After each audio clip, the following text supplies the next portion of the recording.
அல்லேலூயா, ஆமென். அப்ப பாருங்க, பிதாவாகிய தேவன் உங்களுக்கு யார் என்பதை அடையாளம் காண்பித்து விட்டேன். பரிசுத்த ஆவியானவர் என்ன பண்ணிட்டு இருக்கிறாரு?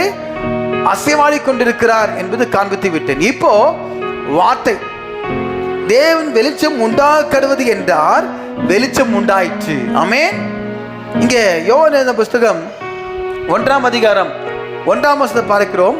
ஆதியிலே வார்த்தை இருந்தது, அந்த வார்த்தை தேவனிடத்தில் இருந்தது, அந்த வார்த்தை தேவனாயிருந்தது. ஆமென். அப்ப தேவனுடைய வார்த்தை உனக்கு நேராக வருகிறது.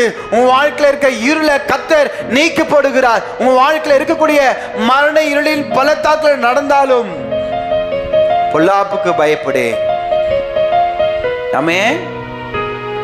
மரண இருள், வியாதியின் இருள், பள்ளத்தாக்கின் இருள், இப்படி பலதரப்பட்ட சூழ்நிலை